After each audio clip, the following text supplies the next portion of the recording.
So we'll go ahead and get started. I really am grateful for all of you that have chosen to join us today, and just appreciate it. Hope you're having a good morning or a good start to your afternoon, depending on where you're at in our country. Appreciate you joining the webinar on church finances in 2020, sponsored by MB Foundation. My name is John Wiebe. I have the privilege of serving as President and CEO of MB Foundation, and joining me in hosting and with involvement, helping me to field questions and maybe address a few things, Bruce Jost, VP of Lending. And there's a wave from Bruce, thank you. And we sure appreciate Lori Taylor at USMB helping us navigate and keep all things technical going forward. And of course, I'll introduce our special guest here in just a moment. Perhaps you've seen the article, Leading Beyond the Blizzard. That's been floating around, kind of an analogy that's interesting to think about in this time of this pandemic. If you haven't seen it, and if you have, I could just brief refresher, but it talks about this idea, this analogy that we've kind of gone through a blizzard with this pandemic, and just the idea that we got shut down really fast. It was pretty unpredictable. All of a sudden, in some of our communities, we were being told to go home, and there wasn't a lot of forewarning that was coming, and so there was a stay-home order, and it just felt like a blizzard had come through. A couple of you maybe haven't muted your microphone. If you could do that yet, I'd appreciate it. Appreciate you joining us as you jump on. So this idea of a blizzard, maybe some of you can relate to kind of coming out of a blizzard, but it still feels like a winter or an ice age, a mini ice age. You can keep pushing the analogy as far as you want to go, but I feel like personally at the foundation, we came through this blizzard time. Now it's still a season of winter, for sure. Things are not normal. Things are not back to spring and summer with the analogy as we wish they were. And I think this is a time in our churches, you may still feel like you're in the blizzard. You may start to feel like spring is blooming depending on your local situation with the pandemic. But things are not back to normal no matter where you are across the United States, and not just because of the health crisis, but also because of the racial tension, other things, pressures that we're feeling in our local church. And to steal a phrase from Dave Ramsey, I think this is still a time that our churches have to be cognizant, aware, and kind of go on this beans and rice and beans mentality. If you're familiar with Dave Ramsey's teaching around just living really frugally. And I think that's what our guest is going to help us kind of think through, living strategically, living frugally, with the idea that there may be another blizzard, maybe a long winter. We don't know yet ahead of us in our churches. So we're coming out of a difficult time, but we're not past it. And so we have to be thinking financially about what's the impact on us. And that's why we have this title of Cash Flow Optimization, Rebudgeting, and Risk Management During a Pandemic. So we've asked Stan Reif of Cape & Krause to join us for the webinar. Cape & Krause is the world's largest audit and accounting firm serving churches and faith-based nonprofits exclusively. They're a key partner of MB Foundation. They've been our auditor since 2008. But Stan's professional experience, he's not our auditor. Instead, he's a special consultant and ministry expert in the firm. He's worked in ministry for 35 years, including public accounting, government accounting, things that he's doing, international missions. He has a unique ability to balance strategic thinking with a deep knowledge of and hands-on experience in the day-to-day operations of many types of organizations. Stan provides strategic leadership of the firm's professional advisory and consulting services, and this includes research of emerging issues in the faith-based nonprofit sector, and the development and implementation of products and services in response to those needs. So we're privileged to have Stan with us, give us some insights into how our churches can navigate a difficult season as we continue through this period of this pandemic. Would invite you to use the chat feature and pose questions that you may have. We'll have a time of Q&A at the end, but we also want this to be interactive. And so if you have questions specifically around topics that Stan is covering, put them in the chat room. Keep your mic muted so we can navigate a little bit better together. And then we'll try to manage the questions that are posed and present them to Stan or to our own team. So if you have something for the foundation to respond to, we'd be happy to take that as well. So I think that's enough on the front end. We're grateful for Stan being with us. I'm going to ask Bruce Jost to lead us in a word of prayer. And then Stan, please jump into this exciting topic of church finances in 2020. All right, hello everybody. Just inspired by Colossians 3:1 this today. So since you've been raised to new life with Christ, set your sights on the realities of heaven, where Christ sits in the place of honor at God's right hand. I'm just thinking, with Christ, there's a new life, even in our budgets, even in our finances. And so why don't we pray? Father, would you just show us where there's opportunity, where there's new life in our church finances and in our budgets. And we know financial stress is real. The anxiousness around the topic is real. We know there's even fear in this time related to finances. And so we just want to lay that at your feet during this time and ask that you would grant us your wisdom and grant us your peace and awaken things in us as Stan and John and others share. Help to connect the dots to what they're saying that would show us where you want us to go with our church budgets and our finances. And may it be for your kingdom and for your glory. Pray these things in Jesus' name. Amen. Stan, take it away. Okay, well, John and Bruce, thank you so much for the opportunity to be with you guys this afternoon, and thank each one of you for joining us. I've just realized that I'm going to need to be conscious of the fact that I'm facing the camera. I've actually got a large screen beside the camera where I can see you guys over here. So when I'm not looking at the cameras, because I'm looking at you to make sure I'm connecting with you. So you'll see me looking back and forth. I'm not reading email on the side while I'm presenting to you, okay? I'm fully focused and engaged with you. But indeed, it really is a privilege. And again, my heart really is with the church. So let me just give you a really quick snapshot of who I am and why I do what I do. I was actually born and raised overseas to a third-generation missionary family. And so I grew up speaking Spanish and ended up moving to the United States for high school and college, married, and my undergraduate studies are biblical studies, pastoral ministries, and aviation. I thought that God had called me to be a church planting missionary pilot in Latin America. So that was very, very specific on what I felt God was calling me to do. God in His sovereignty redirected us. We lived in Alaska for 13 years, where I was on staff at a church in North Pole, was a part of a mission group planting churches. We started a flying organization, and so was very much involved with ministry in North Pole, Alaska. We ended up moving to Kodiak Island, where I ended up working at a residential group home facility for at-risk youth, did the accounting and the fundraising. And so here I am, an ordained minister working on the accounting side, and story for another day of all those transitions, how that happened. But eventually in 2000, relocated to Atlanta. I was recruited from Kodiak Island, Alaska to Atlanta to go to work for John Maxwell's organization as the VP of Finance, and then got recruited away from there to go to work for Larry Burkett and Howard Dayton at Crown Financial Ministries. So certainly, John, thanks for the great reminder and intro of rice and beans and living on a budget with Dave Ramsey. Dave Ramsey certainly has a great ministry as well, so really identify with that.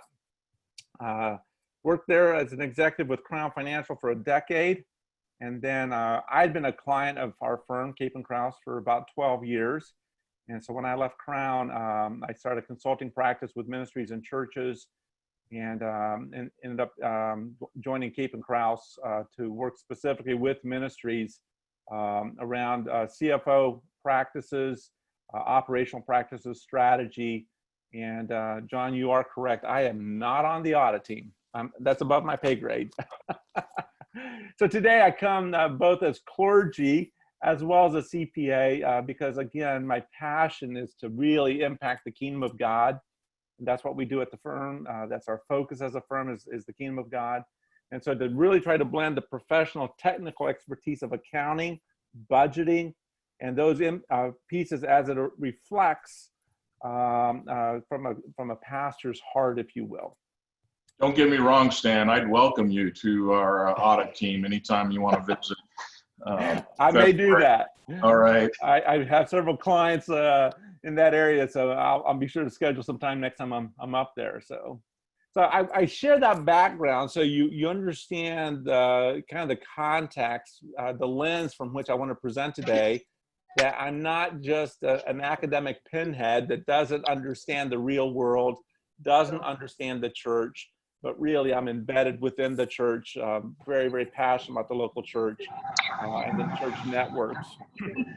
So with that, certainly, there's a lot of issues, and I did want to talk just briefly. The topic today has been stated. We might need some help with some muting there. Can you hear me okay? Okay. And John, we may want to do this as a separate topic later, but let me go ahead and introduce it, because we talked a little bit about the PPP, the Payroll Protection Program. Many of you as churches have already applied. Some of you may not have. Originally, we were going to say, we could talk about some of the forgiveness applications, some of those issues, some of the changes. But since we talked a week or so ago, there's been some new changes.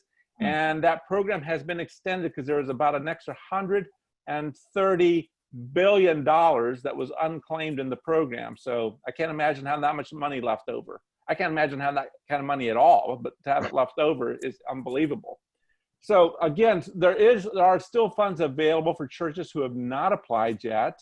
And so if you're interested, certainly talk to John. We can maybe schedule another webinar on that topic. I've been teaching on that topic for about the last 60, 90 days now.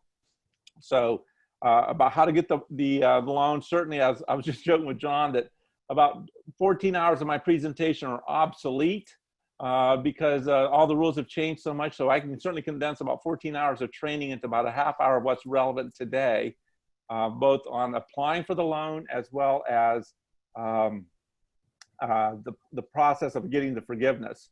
So that's certainly a piece of the conversation today. And I think I'm going to do a really quick technical shift here if I can. And I'm going to see if I can move my screen a different direction here. Nope, that made it worse. Okay. Yeah, that was a really, PPP was such a key topic during the blizzard. It seems like I went to a lot of webinars. I'm sure many of the pastors, church leaders did as well. We're not hearing as much about it, but I want to reiterate what Stan said. Either today, if you have a question, again, put it in the chat room. I'll be watching that as we have time. We can take up those questions. I'm sure you're willing. And if we need to do something one-on-one, we can connect you with Stan and their resources, or we can do another webinar if that's still a topic the questions are large enough and significant across our family. So any of those options, keep that in mind. So appreciate your throwing that out there, Stan. Absolutely, John. And so again, the extension for applying for those funds has been extended all the way to August 8th. So if there's any churches that have not applied, you've got roughly another 30 days to apply. But John, like you're saying, again, for even us as a firm, we've moved past that process and working with our clients and participants on the loan forgiveness portion. But today we really want to consider some of these critical items coming up on the next slide here. There's 5 key things we think every church should be really paying attention to. We start with, it's really important that you know where you're at financially right now, kind of a snapshot. What's your liquidity? How much money do you have available for operations? What's your debt service requirements in the next period of time? So really, where are you financially right now? Then we're going to look at what's your weekly income, what's that looking like, what are your weekly expenses, and then we got to figure out the impact of those two together so that are you going to have a surplus or a deficit every week? How do we manage that and try to get to at least a break even on a weekly basis as a goal? And then then the combination of all those will lead us to the fifth one of how much do we have available to spend and how long of a runway do we have during this turbulent season, or again, during this extended winter season. And certainly that's a great article, John, so I'll continue to try to use that analogy. And if you're not familiar with it, there's actually 3 articles in that series. And so I think we would all agree that we've moved beyond the blizzard. We're actually in a winter season, and hopefully it's not a mini ice age, right? So with that, let's just dive right in. And so the next one would be, we need to think about pivoting away from budgeting by year because it's uncertain. So most of us developed a budget last fall for 2020. My guess is nobody knew this was coming and all the impact. As in fact, ECFA has had a study they did last fall that they released, January, February was the study, it released March 4th. And everybody was optimistic about their budgets, the income, all the things they were going to do. And certainly a week later is when things started shutting down. In May, the end of May, they did another study. And the reality is optimism is still there and it's returning. But there's just a lot of uncertainty about what to take action. So we're starting to see, okay, this may be a protracted winter and we're not sure how long, but we need to think about it. So we want to talk about budgeting in 90-day cycles instead of by the year. We have some degree of certainty or ability to think about the next 30, 60, 90 days and then build again for 90 days after that. So we're going to talk about developing those weekly and monthly plans to fit in those 90-day cycles. We're going to shorten it so we can make sure we're achieving these goals and be nimble and flexible to be able to pivot quickly. And we'll end up with that 12-year budget, but we need the flexibility to react on, is church open, is it not? Because it's 2 different ways on budgeting that based on income and the expenses. So we'll talk about that by breaking it down into looking at what are your fixed expenses that you don't change, i.e. John and Bruce will really appreciate the fact that, if you have a mortgage payment, that's a fixed cost. That needs to be part of the budget. That doesn't change. If there's distress, I'm sure they're willing to talk to you about that. We'll cover that a little bit later. There'll be some other things that are a little bit more flexible that are consistent, payroll, utilities, and then there's some other things that are maybe a little bit more discretionary. So we'll talk about what does that look like and creating these specific management tools to help you really categorize these expenses. So, we can't play with this. It is what it is. These are tough decisions we don't want to make, but let's look at the ones that are easier to make first and figure out how we bring alignment to that. So with that, let's look at the next slide. So let's start with, it's not unusual for most churches to budget on an annual basis, and you look at your income on a monthly basis. We're going to highly encourage the churches we work with that tend to flourish and are the most vibrant, both as a leadership team and impact in the community, are the ones who use the data to measure a lot of things. And so part of that is they measure all their activities on a weekly basis. So I remember growing up where I'd go to church and they would always have the attendance and the offering on a scoreboard at the front of the church or at the back of the church. And the deacon every Sunday would update the numbers on attendance in Sunday school and worship and the offering, if you remember those days. Well, that's not all bad. Maybe not necessarily put it publicly in the church, but as a management team, we should be measuring on a weekly basis. And if you're already doing this, you want to stack your first week over multiple years so you can see, how am I doing on week 1 this year versus last year versus 2 years ago? So you can see what the impacts are, because that's where it gives you the most data points to really understand where you're at. Once you identify week 1 through 52, then you cluster them within the month, because some, we're all aware that some months have 5 weeks, have 5 Sundays, but that can shift from one month to another month in a given year. So sometimes that affects your giving. And so that's why you don't want to necessarily only do it by month. You do it by week, and then you know exactly where that 5th month plays in. So again, because there is so much uncertainty and sometimes it's hard to calculate what's going on, you want to do this by week, and you want to compare it year over year.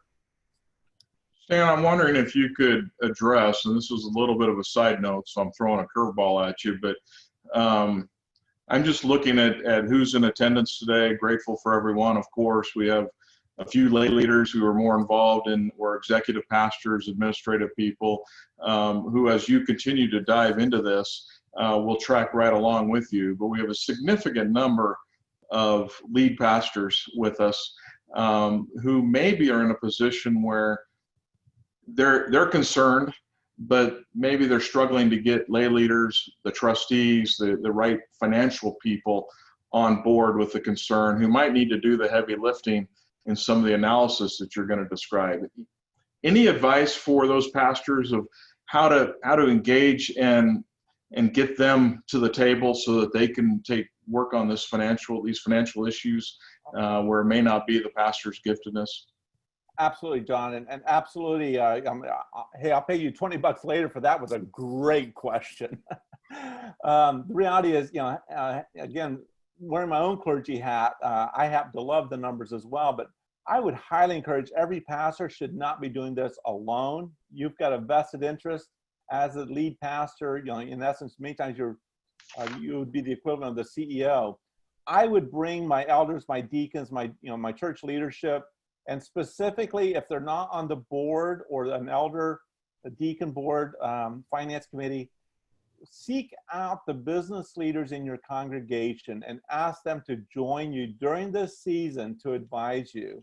I can tell you right now, as a business leader myself, there's no greater honor than to be asked by your pastor to join with your church congregation to advise on how to sort things out. Your business leaders in your church are already having to do this in their business.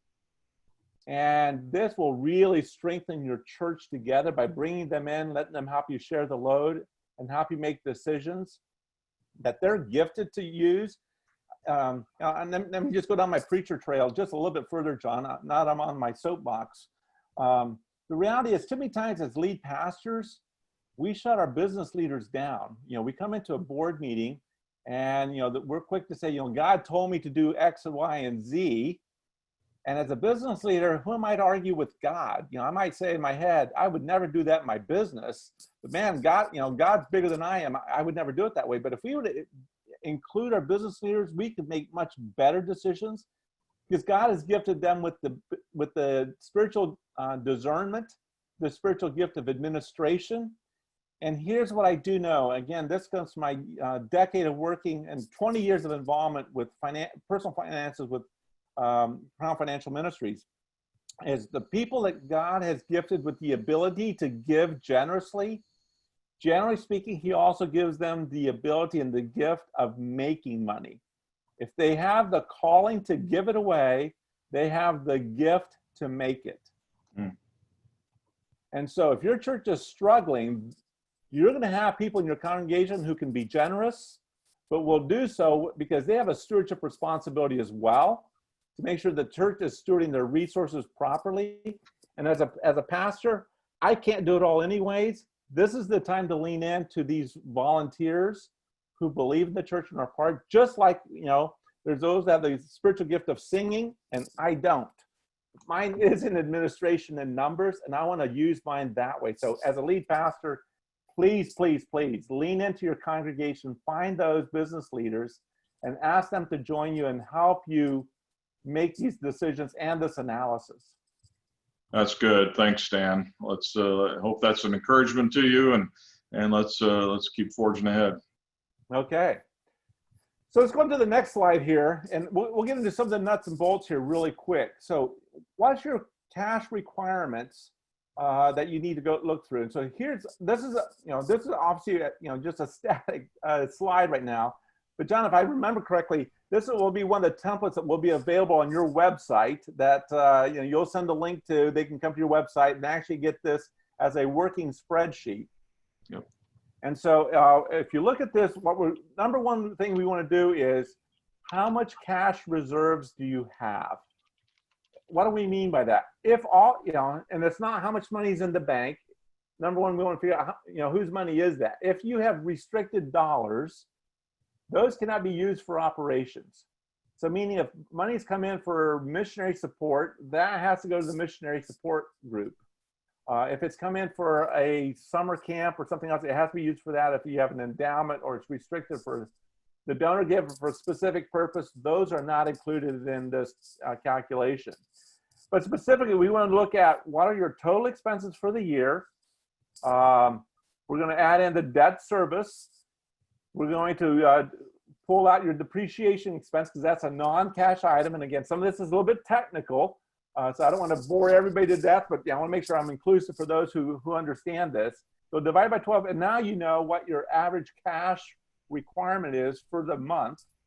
You look at how much money you have in the bank today, and we want you to have a minimum of 30 days of operating reserves. In other words, there should be enough money in the bank that if you didn't get another dollar in an offering or support for your church or congregation for 30 days, you have enough money to get by for 1 month.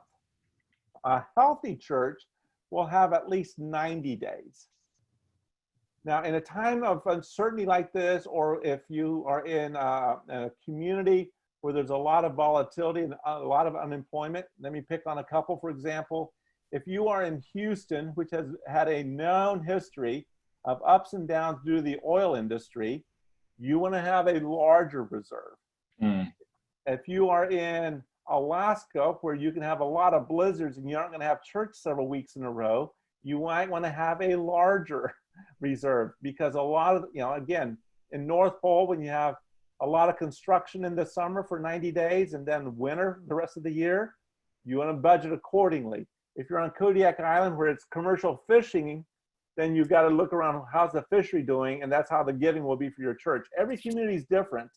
Look at the volatility of the income for your community and your congregation, and that will help you determine how much reserves you need, so you have a longer runway to look at trends and make decisions before you're forced to make a decision, and now you don't have enough time to execute or implement. So to reiterate that, Stan, we've been recommending 6 weeks to 3 months for a long time in terms of cash reserves, and that seems to resonate with the 1 to 3 months that you just described. Absolutely. And then certainly in a season like this, it seems a little bit, you know, an oxymoron to try to be building reserves in a crisis, but some organizations can, and you may want to consider doing that given what may or may not happen this fall and winter. But I would not make cuts to do that unnecessarily. We'll talk about that in a minute, but absolutely you want to be moving from 30 to 90 days. And if you're not there, certainly, again, John and Bruce can help you with some of that, or we'd be happy to have a one-on-one conversation as well. Moving on to the next slide, we want to then look at, again, once we know where we're at, we know how much time do we have to fix a problem. And, you know, how long of a runway do we have? I guess as a pilot, I always want to know, how long of a runway do I have to get the plane off and clear the trees, or do I need to set it back down? Do I have options? So with that, I actually, on this particular cash flow requirement spreadsheet, we set this up for approximately weeks 20 through 25, which would have been, you know, kind of the April, May timeframe.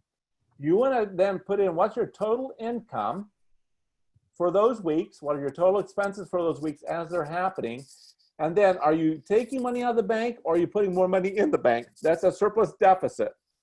Again, just for those of you that aren't financially oriented, the red numbers mean you spent more than you brought in. You can only do that so many times. Okay, so then the bottom two rows, cash in the bank at the beginning of that week, week 20, there was $300 in the bank. We had $300 of extra offerings and tithe that week over expenses.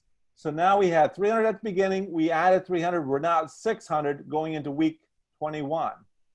income and expense, we spent $100 more than we had. And again, not trying to over simplify this, but you can see how this works. And then that bottom line is very, very critical. You want to start looking at how many weeks in a row can you have a deficit before you run out of cash. And week 23, we're almost out of money.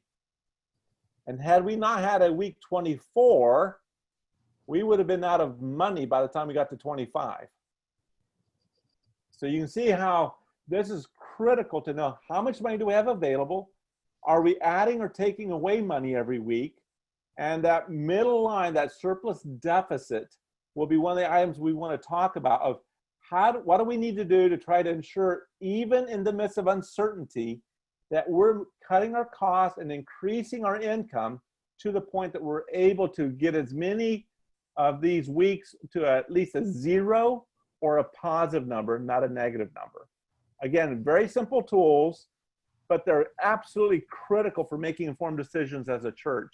Your business leaders in your congregation will be able to help you with this. They will understand it, and they will be a huge blessing to your congregation. So as we look at the next slide, here's what we want to look at. What are your current expenses right now, every week, or on a bi-weekly basis? And so you'll need to account for those. So if you are doing payroll weekly, bi-weekly, semi-monthly, or monthly, you may want to look at that two ways. One is from what we would call the accrual basis. If it's a monthly payroll, divided by the number of weeks and attribute that in there. So you're saving money for that once a month payroll so that you don't get surprised. But normally this exercise we want to do on a cash basis, so you know exactly how much cash you need in the bank whenever you have payroll. And you may want to try from a cash management perspective, not to do accounts payable, pay your other bills on the same weeks that you're paying your payroll. That allows you to offset your expenditures, your disbursements of cash, so it flattens it out a little bit. Now, if you're not running that close on cash and you have enough cash reserves, that goes back to our first piece, that will help you not have to be quite that tight. But again, not knowing every church on the call, I want to be as inclusive for those who have a much tighter budget, who need to think about this very, very specifically, as well as those who haven't been entrusted more resource and are managing it appropriately. But these are the specific tools, resources you want to look at. You'll want to look at your current utilities. What are those costing? And then certainly during COVID, for at least 90 days, your utility costs should have gone down. As you start opening back up, your utility costs will start increasing again. So you need to look at that and evaluate that, and then try to stagger your payments in such a way. If you're strapped for cash, you'll need to stagger them when you have the cash to pay. And if you have plenty, then you want to maximize your, the timing on, paying them on time, but maximizing your cash position as you go. This last section, your current ministry costs and other accounts payable, is one where there's an opportunity for some creativity. So specifically, just a little bit of fun. If you're used to meeting in person and we're gathering, and we've not only had more lights on, we've had the AC and heat up, and now they're all off. We're not buying coffee, we're not buying donuts if we have those at our church. A lot of our expenses have really dropped in that category. But they may have gone up if we weren't online before. And now we're having to scramble for some cameras and some lighting, and we had to get some technology and somebody to help us figure out how do we record and post our services online, either live streaming or otherwise. We've just shifted some of our expenses.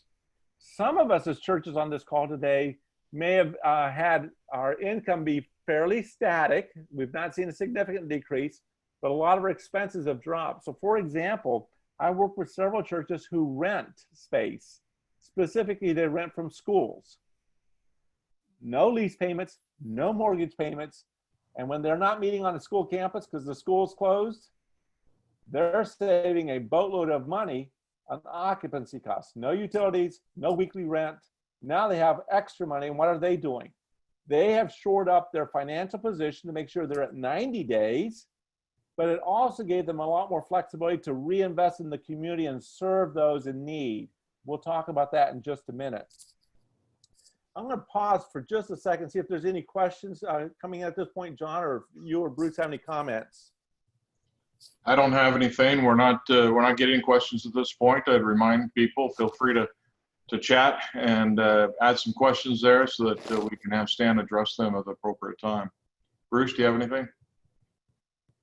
I would just say it makes sense if you're keeping track weekly and tracking this weekly, and you see your expenses go down, like you were saying, Stan, either from lease or utilities or whatever, and now have a surplus, seems like a great opportunity to try and build your savings like you're saying. So trying to extend your runway, maybe you haven't been able to do that before, perhaps this season is an opportunity to do that. So that seems like a really neat possibility if that's your situation. I'll make a shameless plug. If you're looking for a place to save your money, MB Foundation can help you with that. And you know, it's a way that we can work together and support one another. Those that have plenty can share with those that have need. Not that we'll give your money away, but you help this ministry be extended in the work that it does. Great. So let's go to the next slide. Here we'll start getting into a little bit more detail and start pulling it together. And again, this is a spreadsheet that you'll have to be able to actually start plugging some of this information in. And we're going to break it down into a little bit more detail, which will make it more helpful. So again, we'll start at the top and work our way down.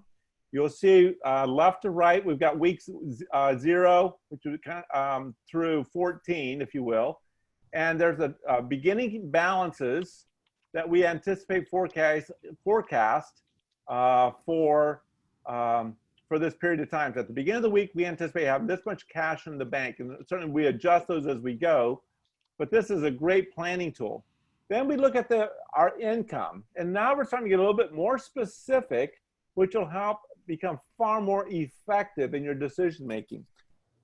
Your offerings online, certainly we're not in person now. So what is happening online? How much is coming in the mail? How much is reoccurring through ACH, where you're allowed to go in and take the money from their account every month because you as a church have been authorized. You've been found trustworthy. Again, these are all biblical concepts that really play out in a great way here. There may be some other cash inflow. And so let me just put and again, John and Bruce can help you with a lot of this, but just a couple things. It's really important to measure your online giving. If you've not been doing that historically, it's not too late to start. Based on the research of over 500 some churches, the churches that are doing well and are actually thriving in the midst of all this uncertainty are the ones who are we're already online and have increased the activities that way through their online services, their live streaming on Facebook. They remind people, because you're able to give online, text to give, go to the website, etc. It allows us to do these activities and ministries throughout our community. And so this is where as a pastor, a clergy, and a CPA, I want to blend these two together. This is a great place to track our effectiveness of communicating our vision and our impact in our community.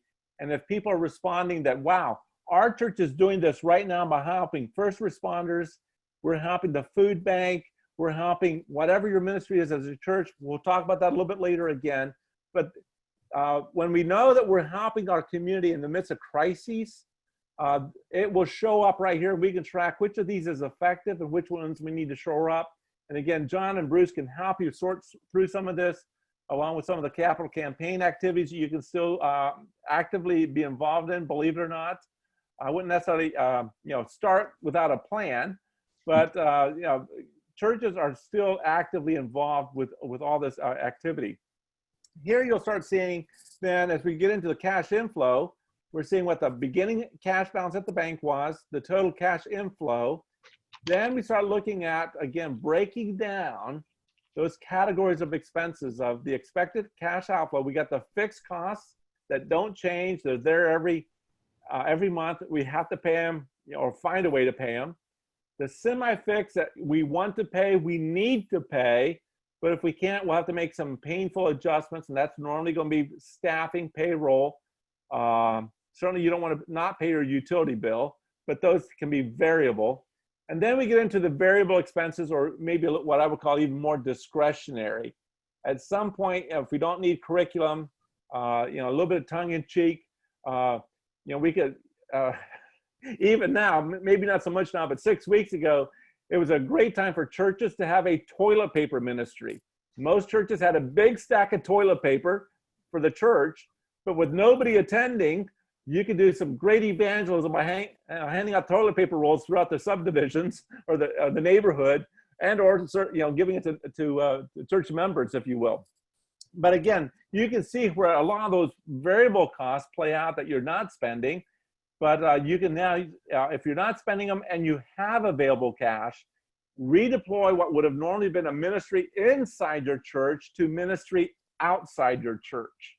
And so we never want to lose sight of the fact that we exist to serve our communities in the midst of disruption, uncertainty, pain, and anguish. So numbers just simply are a reflection of the resources God's entrusted, as well as how we're stewarding those. So again, you can see how that plays out. Then at the bottom, you'll see, and I'm trying to point on my screen, so let me back up and stop. Beginning balance, we had 150,000. We added 24,000 in income. Our total expenses were 38,000. We dropped right at $15,000 in our cash position. That rolls to the top of the next week. Coming back, we've done all these line item details here, but now we're seeing that we started week 0 with $135,000 in the bank. It went up, went down, went up, went down, but it stayed fairly static that entire period. That's a church that is on track in the midst of all the uncertainty. They're learning to budget and reflect all the issues differently. Let's go on to the next slide. You want to certainly look at preserving cash for your church. And here's an interesting concept right out of that article about winter and blizzards. There's an interesting concept that too many times we want to preserve what's going on at our church instead of protecting it. Protecting it means we want to do whatever it takes to keep the church alive and vibrant as we come out the other side. Preserving it means we want to keep it just as it is. And too many times as leaders, we get so consumed with preserving what exists that we end up killing what we love, versus protecting what we have to survive and get to the other side. And cash is where it's so critical at this time. That's why I keep emphasizing that bottom line, which is that what accountants always talk about. What's the bottom line? What's the cash position? Because if you don't have the cash to stay alive as a church for the next week, the next week, the next week, you will not survive winter. You can survive a blizzard, but not a winter. So that's where we want to come back to this and move forward let's go on to the next slide.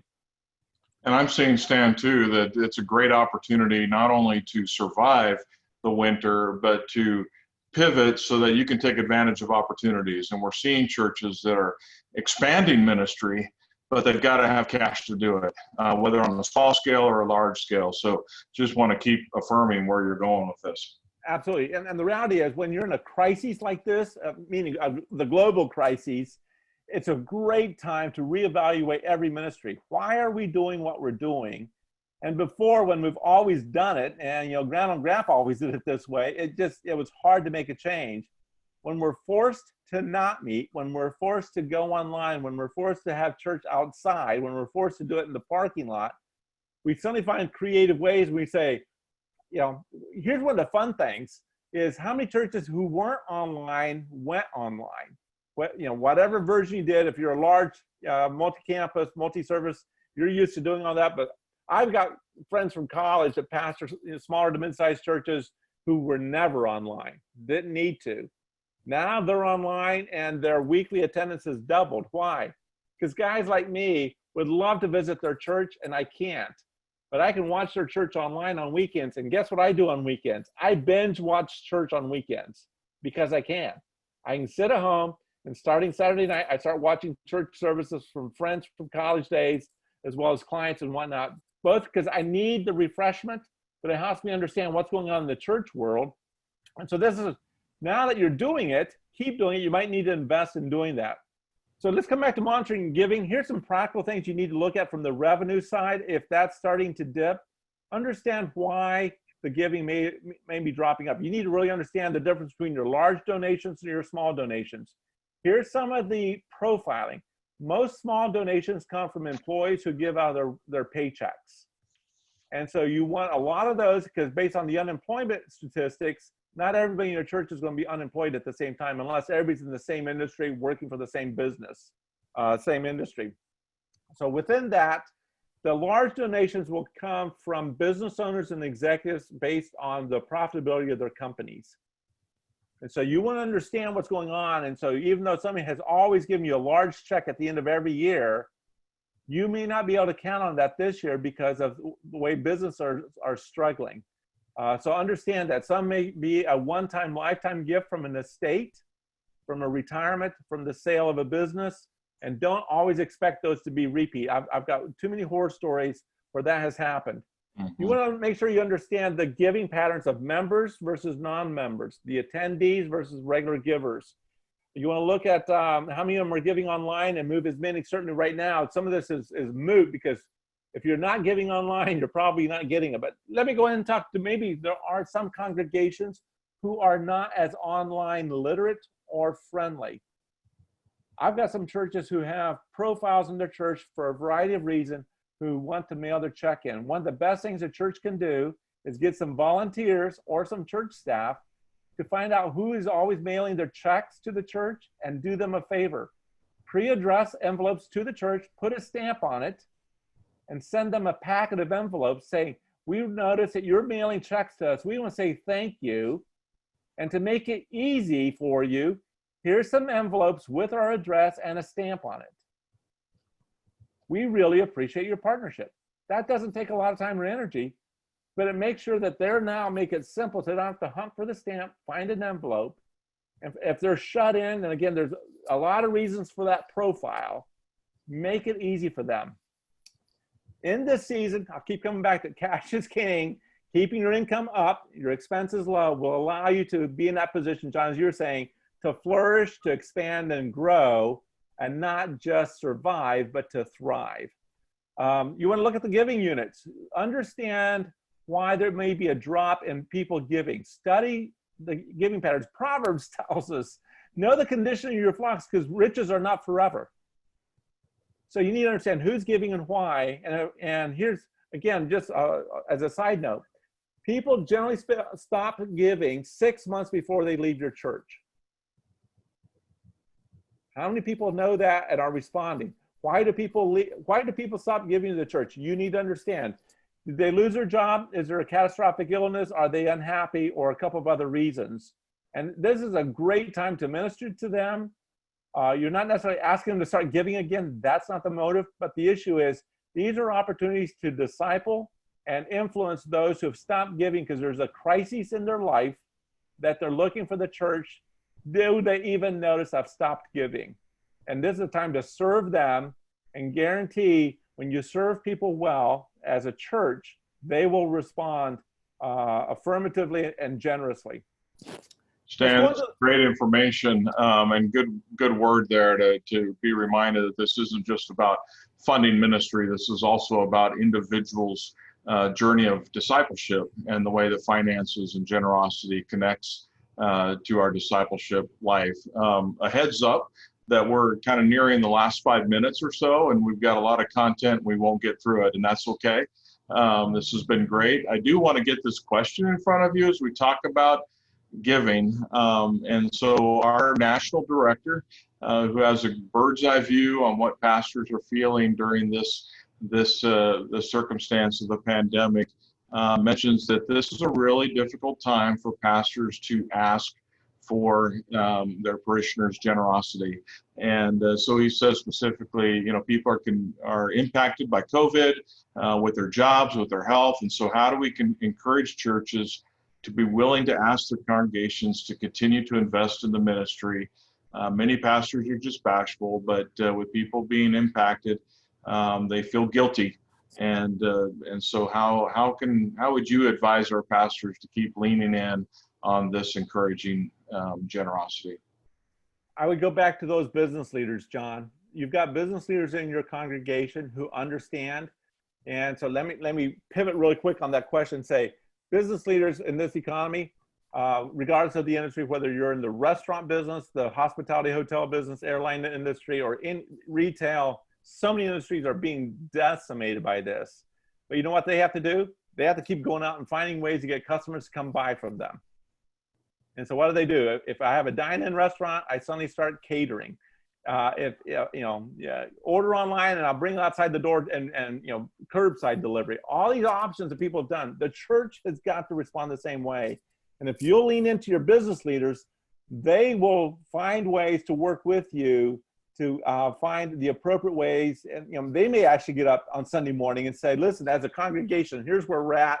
Here's what we need to do. And when I say get up on Sunday morning, this can be pre-recorded as an interview as part of the Sunday morning service. This could be a special, just a Zoom conversation together that's recorded and emailed to congregation members only. You can invite a Zoom call within your congregation for 15, 20 people who have the capacity as business leaders or from their giving records that they can give, and say, here's where we're at, here's what we need to do, and let them be a part of, do we try to increase our giving or do we need to reduce our expenses? And come up with that solution together. And when they're a part of that discussion, they will help with that solution. That's good. Thank you. Absolutely. Where do you want to go in the last 3 or 4 minutes? Give me 2 minutes. Believe it or not, I can actually get through the rest of the deck of slides that fast, because it's only information. It's not discussion. So let's go on to the next one really quick, and then we'll have a few minutes for discussion still. When we start talking about monitoring expenses, there really are some national benchmarks. There are ways that you should measure your church's expenses against peers, against national benchmarks for health of a church. And so let me just show you some examples of what does that look like as far as what should your total, what we would call occupancy costs, your building utilities costs, your staffing costs, your ministry costs, all those are broken down. So let's just kind of run through those really quick if we can. Looking at the next slide, you can see we actually have this prepared on our website. You can actually get your church's information, do some sampling, but we can tell you what that looks like, what percentages you should be at. If we go on to the next slide, there's some dashboard objectives of how you turn your data into meaningful information so you can find these trends. All this is available, and you should be doing this as a church. If you're on QuickBooks, you can set that up on your own QuickBooks. You don't have to use our data. We just happen to aggregate data from churches all over the US to get comparisons with peers. Let's go on to the next slide. So again, here's where I really want to start camping is, where are you financially? Is your income steady? Are your expenses steady or dropping? And do you want to reinvest those into the community? Because here is my greatest fear, John, is if my church is struggling financially and I end up having to close because I could not get it sorted out, will the community miss me? Will the community recognize that the church has closed?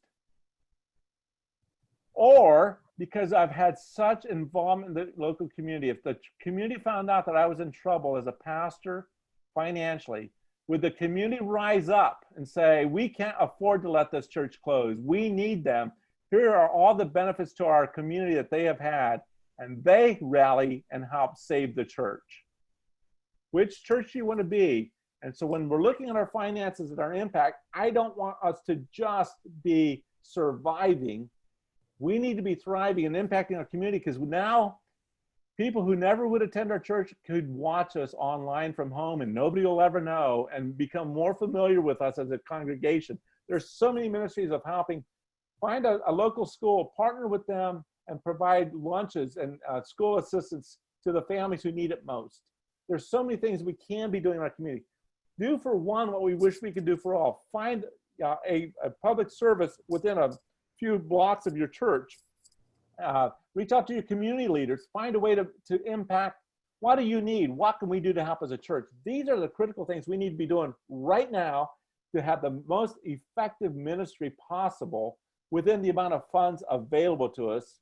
And I'll come back, and my closing statement will be, you got to know where you're at financially. You need to know if your income is steady, if your expenses are steady. Are you adding or taking away from your bank account so that you know how much more intentional ministry can we have? And then you pivot those decisions based on, we don't need to have donuts anymore. Let's feed the hungry. We don't need this. Let's get masks if that's still the case in your hospital. What can we do as a church to be the church every day? And this is the time to do that. Well, what a great word. Yeah, that question is powerful for all of us in our personal lives as well as in our congregation, to ask the question, will anybody miss us when we're gone? If we were to be gone as a church, would the community miss us? Not just our congregation, the people that attend the church, but also the broader community. And so what we're talking about today is managing cash, again, not for just preservation of our own little fortress, our own little castle, godly castle, but so that we can be the church, and so that resources can be rallied for greater purposes. What a great word. Thank you. I'm looking, I'm not seeing any questions. We'd have time for one. If anyone wants to lodge one verbally here, turn your mic on and give it a shot. Anyone? We're going to be quick.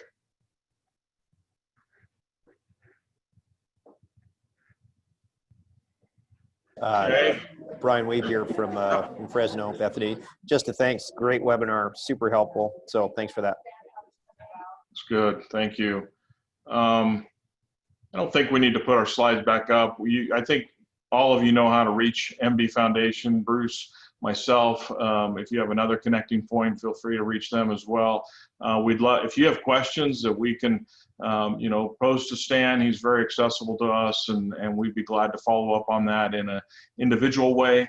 If you have something that for Bruce or I or some other team member along these topics, we're here to serve you.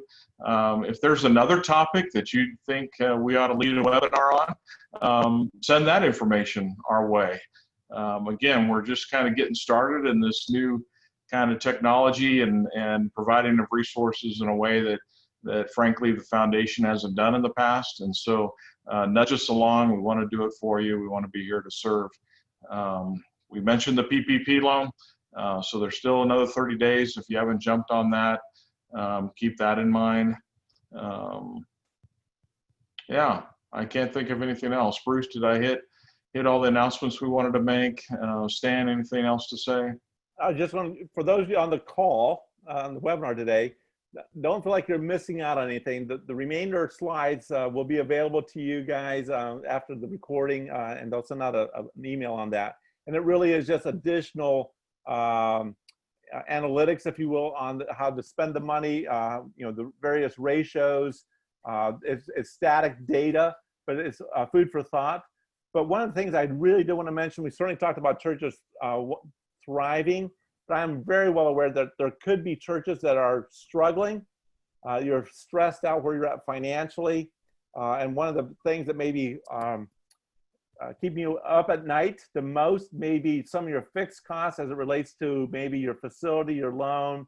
And I just want to I'll speak out of turn maybe, but certainly my experience, my 20 years of working with Crown and Larry Burkett, this is a time if you're struggling with being able to make your loan payments, don't run away from the lender. And certainly I can say John and Bruce would certainly want to talk to you as godly leaders.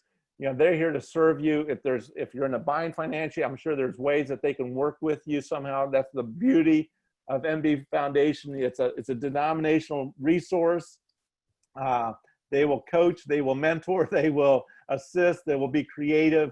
And so again, for those that are struggling in that way, please lean in. I would do this with any organization, but certainly with John and Bruce and MB Foundation.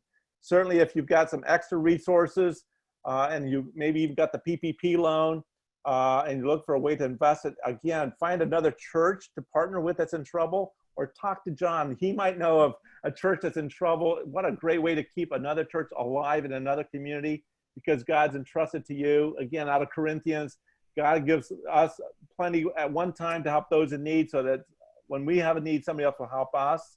That's a reciprocity of our faith. And so John and Bruce would be a great resource for you guys to say, listen, we've got a little extra right now because of the way God's entrusted resources to us. Is there a church we can serve? Can we do it through the, the foundation, or John can help facilitate that? But please don't do this alone. As pastors, we have enough on our shoulders.